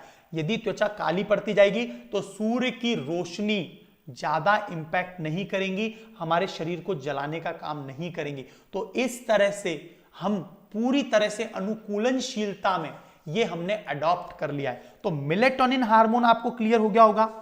एस्पायर का रिजल्ट जल्द ही आ जाएगा, पहले बहुत जल्दी, क्विक प्रोसेस है यार, एक बार सारे के सारे बच्चों का रिजल्ट हो सकता है एक ही दिन में दे दें। एग्जैक्टली इसका मुझे क्लियर नहीं है, तो मैं आपको ब्लफ, कोई फेक बात नहीं कहूंगा, है ना। बाकी सब मुझे पता था, लेकिन हाँ रिजल्ट कब तक आएगा लेट मी सी, मैं आपको नेक्स्ट लेक्चर में कंफर्म कर दूंगा, ठीक है। यहां तक सारी बातें क्लियर हैं। चलो आगे बढ़ते हैं दोस्तों, आगे बढ़ते हैं। तो मेलेटोनिन हार्मोन आपको समझ में आ गया होगा, और मेलेटोनिन त्वचा का रंग का निर्धारण करता है। मेलेटोनिन हार्मोन से सर्केडियम रिदम नियंत्रित होता है। और देख लीजिए, मैंने जो आपको बताया था कि 3 वैज्ञानिकों को 2017 के अंदर इसी ग्रंथि के लिए पुरस्कार दिया गया था। 2017 में पीनियल दैविक लय, जो हमारे जो लाइफ का डेली शेड्यूलिंग है वो इसी के द्वारा नियंत्रित होता है। जेफरी हॉल, माइकल रॉशबैश और माइकल यंग को 2014 का जीव विज्ञान का पुरस्कार इसी के लिए मिला था, ठीक है, ठीक है। चलिए, तो इसे जैविक घड़ी, बायोलॉजिकल क्लॉक भी कहते हैं। तो आज की अंतिम और सबसे इंपॉर्टेंट ग्रंथि, जिसका नाम है अग्नाशय ग्रंथि, पैनक्रियाज ग्लैंड, इस पर चर्चा कर लेते हैं, लेक्चर भी पूरा हो जाएगा। तो चलिए पैनक्रियाज को पढ़ लेते हैं दोस्तों, पैनक्रियाज पर चर्चा कर लेते हैं। चलिए, पैनक्रियाज बहुत इंपॉर्टेंट है, क्यों? क्योंकि हमारे शरीर में केवल 3 ही तो ऐसी अंतःस्रावी ग्रंथियां हैं। तो दोस्तों एक बार मैं फिर रिपीट कर देता हूं, अंतःस्रावी ग्रंथियां मानव शरीर में कुल 9 हैं, और कुल 3 ऐसी ग्रंथियां हैं जो मिक्स्ड ग्लैंड, मिश्रित ग्रंथि के तौर पे काम करती हैं। एक है अग्नाशय, एक है वृषण टेस्टिस, और तीसरा है ओवेरी। ये सब हम पढ़ चुके हैं ऑलरेडी, ठीक है, ठीक है। चलिए, तो पैनक्रियाज जो है, पैनक्रियाज ये हमारा अंतःस्रावी ग्रंथि भी है और बहिर्स्रावी ग्रंथि भी है, एंडोक्राइन ग्लैंड भी है और एक्सोक्राइन ग्लैंड भी है। दोस्त यार अभी मैं क्लास ले लेता हूं, है ना, चेक की चिंता मत करो यार, आपका सब कुछ फोन नंबर है उनके पास, आपको चेक करने की आवश्यकता नहीं है। If you are really in top 50 they will automatically message you, because जब आप अनअकैडमी लर्निंग ऐप डाउनलोड करते हैं तो आप अपने फोन नंबर से उसमें एंटर होते हैं, and if you are rank number 1 definitely they will message you, so don't worry for it. कर्म किए जा, फल तो मिलता जाएगा, कर्म करना ज्यादा इंपॉर्टेंट है, तुरंत इतना जल्दी, है ना। अभी आप, ठीक है, हाँ व्हाट्सएप पर भी पीडीएफ मिल जाए, सब पे मिल जाएगा यार, कोई दिक्कत नहीं, सब पर दे देंगे, सारी चीज प्रोवाइड करेंगे, डोंट वरी। बस डेली लेक्चर देखते रहा करो यार, 8 AM पर रेगुलर आ जाया करो, और 11 AM पर रेगुलर आ जाया करो, और शाम में 8 PM पर रेगुलर एनवायरमेंट एंड इकोलॉजी, और उसके अलावा मेरा फोटो जहां दिखे वीडियोस देखते रहा करो, आपको बहुत इन डेप्थ चीजें हमेशा मिलती रहेंगी। तो शरीर में आमाशय के नीचे बाईं ओर ये पाया जाता है, और कुछ इस प्रकार का ये ग्रंथि होता है, बहुत बड़ा होता है। और आपको पता है सबसे बड़ी ग्रंथि कौन सी है? अंतःस्रावी ग्रंथि सबसे बड़ी अंतःस्रावी ग्रंथि है थायराइड, जबकि ये तो उससे भी बड़ी है। लेकिन एक्चुअल में अग्नाशय का एक छोटा सा हिस्सा, केवल अग्नाशय का 2% हिस्से से ही अंतःस्रावी के तौर में इंसुलिन, ग्लूकागॉन और सोमेटोस्टेसिन हार्मोन निकलता है।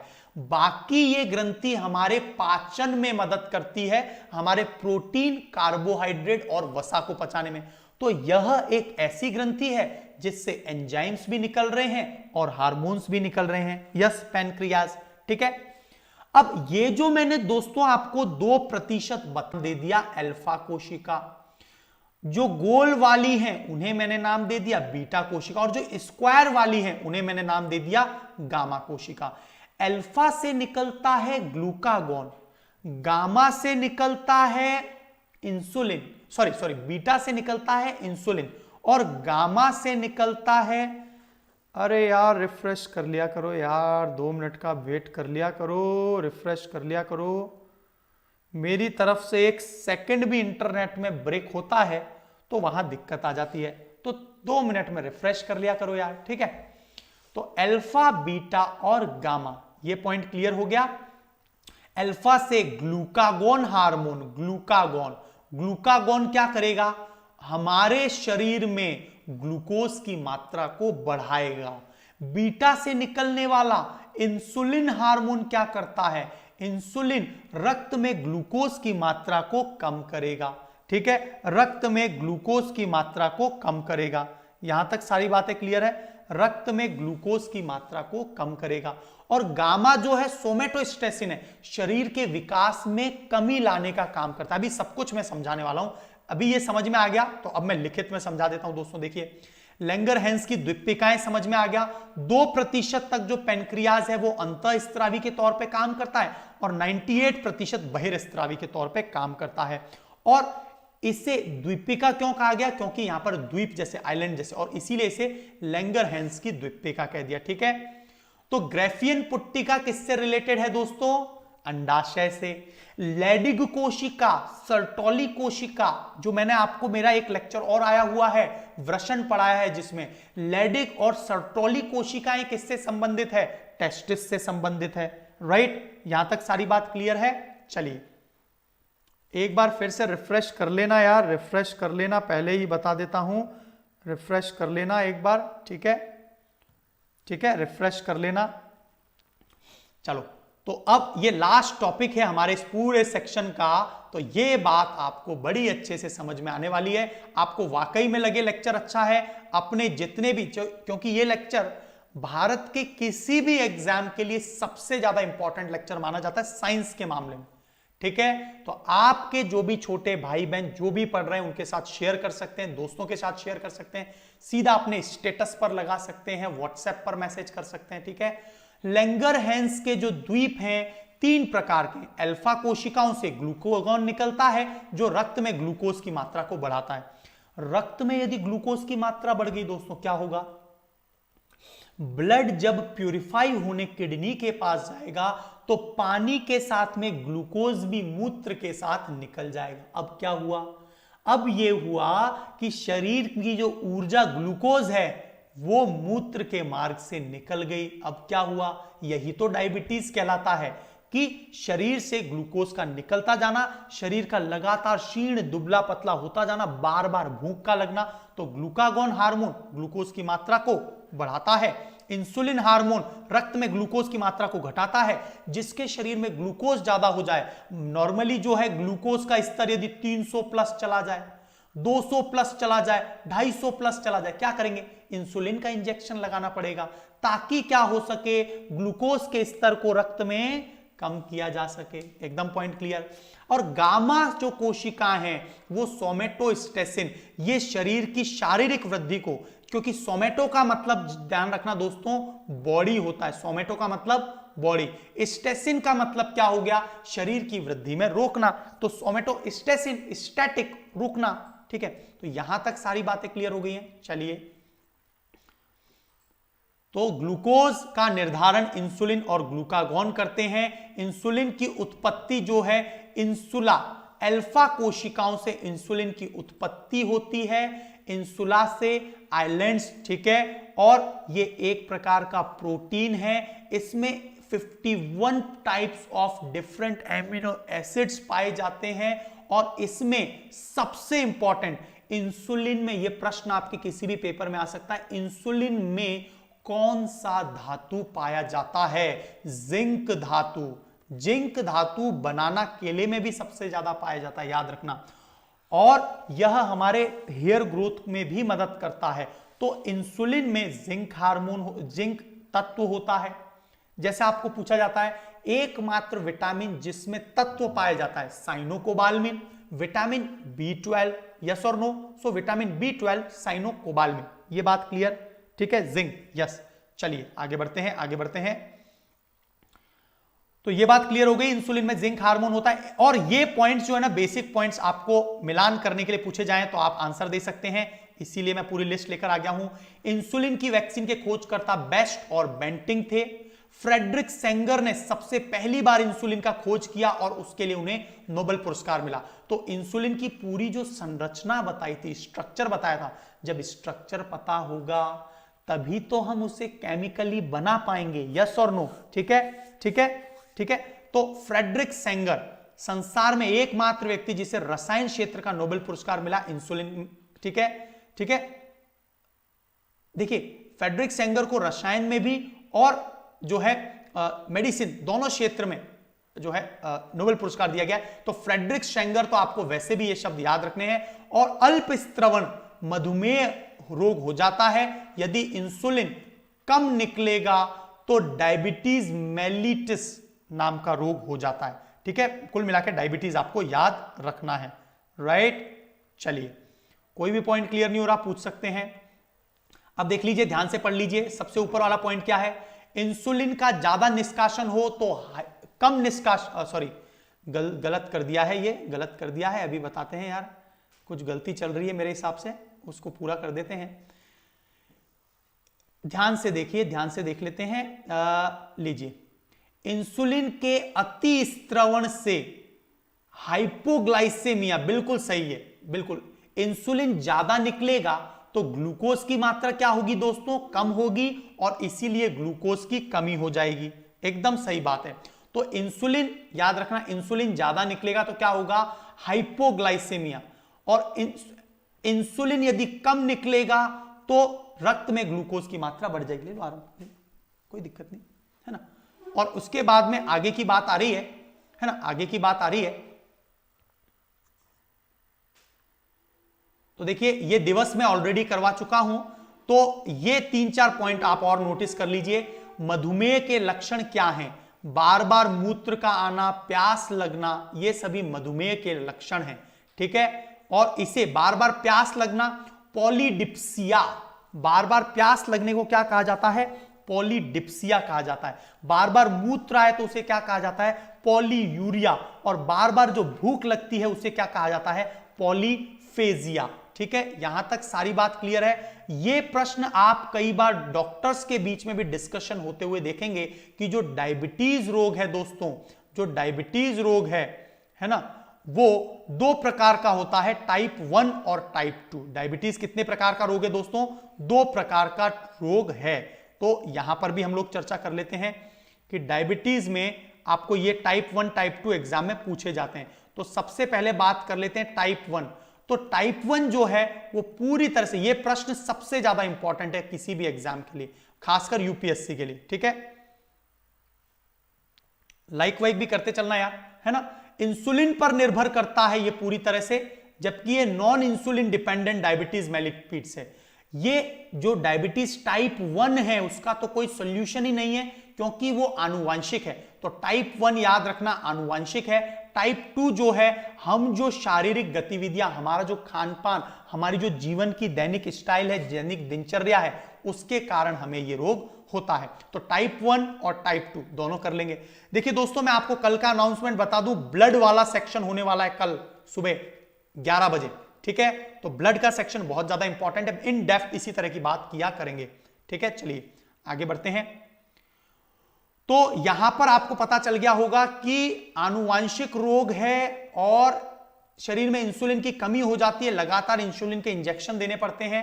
ठीक है, और ये हमारी लाइफ स्टाइल के कारण होता है, टाइप 2। तो ये बात याद रखना आप। ठीक है, हाइपोग्लाइसेमिक ड्रग्स की मदद से हम बच सकते हैं। हाइपोग्लाइसेमिक ड्रग्स की मदद से हम लोग, ज्यादा नहीं पढ़ना है, बस आप वर्ड्स को याद रख लीजिए, क्योंकि अति सर्वत्र वर्जित, हर चीज की अति बहुत खराब होती है। ठीक है, तो आज का लेक्चर आपका यहां पर पूरी तरह से समाप्त हो गया है। मैंने पूरी तरह से आपको यहां पर यह चर्चा कर ली थी। अब आगे चलते हैं दोस्तों, देख लीजिए, आपको प्लस कोर्स पर live structured classes, test series, doubt clearing session सब कुछ मिलते हैं। आपको मुझे कुछ नहीं करना है, अनअकैडमी लर्निंग ऐप पर फॉलो करना है और कंप्लीट एनवायरनमेंट एंड इकोलॉजी की क्लासेस आपको डेली बेसिस पे कंप्लीटली फ्री, 100% एक भी पॉइंट बाहर नहीं छोड़ूंगा उसमें। और 8 PM पर लगभग 100 प्लस क्लासेस आपको रेगुलरली 8 PM पर मिलेंगी। तो ऑलरेडी एनरोल कर लेना, ठीक है, एनवायरनमेंट एंड इकोलॉजी वाले सेक्शन में। राइट, चलिए अब आगे बढ़ते हैं। तो अनअकैडमी सब्सक्रिप्शन पर आपको live structured classes, doubt clearing session सब कुछ मिलता है, यस और नो। आप लोग अनअकैडमी लर्निंग ऐप इंस्टॉल कर लीजिए आपके एंड्रॉइड प्ले स्टोर से, और आप लोग सब्सक्रिप्शन लीजिए यूपीएससी गोल चूज करके। यदि आपको केवल जीएस का ऑप्शन लेना है, आरपी सर 10 की मदद से दोस्तों ये पूरे दुनिया में फैला दीजिए। Why it is unique, because not only 10% बल्कि मैं आपको एडिशनली बेनिफिट इकोनॉमिकली दे सकूं। तो आप मुझसे पर्सनली कॉल कर लीजिए, कैसे भी कर लीजिए, मैसेज कर दीजिए अनअकैडमी लर्निंग ऐप पर, है ना। क्योंकि जब आप प्लस कोर्स लेते हैं, आपकी एक कंप्लीट तैयारी आप चाहते हैं, तो वहां आपको भारत के टॉप मोस्ट फैकल्टीज मिलते हैं। 12 महीने, 24 महीने, 36 महीने के कोर्सेज आप ले सकते हैं। ऑप्शनल में एक बार आप ऑप्शनल लेते हैं तो हिस्ट्री, ज्योग्राफी, पॉलिटी जितने भी हैं सभी को आप एक्सेस कर सकते हैं, उनकी पीडीएफ्स को डाउनलोड कर सकते हैं। भारतवर्ष के टॉप फैकल्टीज अब अनअकैडमी पर ऑप्शनल पढ़ाएंगे, जिनका आप लोग नाम सुना करते थे। दिल्ली में बेस्ट है, जयपुर में बेस्ट है, वो अनअकैडमी इसके साथ आज की तारीख में एंगेज्ड होने वाले हैं। तो ये सारी बातें आपको क्लियर हो गई होंगी दोस्तों। ओके, ऐसा लग रहा है कि आप एक डॉक्टर से क्लास ले रहे हैं। बिल्कुल यार, मेरा क्या है, डॉक्टर्स से लगातार सामंजस्य रहता है। तो क्या होता है कि वो चीजें बिल्कुल बेसिक नहीं बताते। डॉक्टर क्या करते हैं दोस्तों, आपको कभी डॉक्टर रियल प्रॉब्लम नहीं बताते, वरना आपका उनको पता नहीं है कि आपका दिमागी स्तर कितने लेवल पे। तो इसलिए डॉक्टर एक ऊपर ऊपर की बात बताता है और अपना काम वो टैबलेट्स और केवल अपने अक्षरों में लिख देता है। लेकिन हम लोगों को यार एक एक बात पता होनी चाहिए, हमारी जिंदगी बहुत कीमती है। यस और नो, हमारी जिंदगी बहुत ज्यादा कीमती है। तो आरपी सर 10, ये रेफरल कोड बिल्कुल मत भूलना, वाई यूनिक मैंने आपको बता दिया, 10% plus additionally economic benefit I can provide from myself. So personal coach, daily mains के क्वेश्चन आंसर्स की practice, study planner and personalised feedback आपको डेडिकेटेड आइकॉनिक कोर्स में मिलता है। एक कोच आपको मेंस की पूरी तैयारी करवाता है, स्टडी प्लानर होता है, तो आप एक कंप्लीट अंडर ऑब्जर्वेशन तैयारी कर सकते हैं आइकॉनिक कोर्स से, राइट। और आपको मेरे जितने भी लेक्चर प्राप्त करने हैं, नीचे दिए गए डिस्क्रिप्शन बॉक्स के लिंक पर क्लिक कीजिए, तो आपको इस प्रकार की पूरी प्लेलिस्ट मिल जाएगी, मेरे एक एक लेक्चर मिल जाएंगे। इसी यूट्यूब चैनल पर मैंने 200 प्लस लेक्चर्स अब तक ले चुका हूं, राइट। तो आप उन सभी को एक्सेस कर सकते हैं। This is my referral code, never forget, why, because it is unique, alright. So bell icon को प्रेस कर दीजिए, सब्सक्राइब कर दीजिए और स्प्रेड कर दीजिए कि हिंदी माध्यम का सबसे बेहतरीन चैनल है वो यूपीएससी अकेडमी हिंदी है, जो आपको एक कंप्लीट सिलेबस यहां पर तैयार करवा रहा है। So thank you very much, और माफी चाहता हूं, today is 10th of November.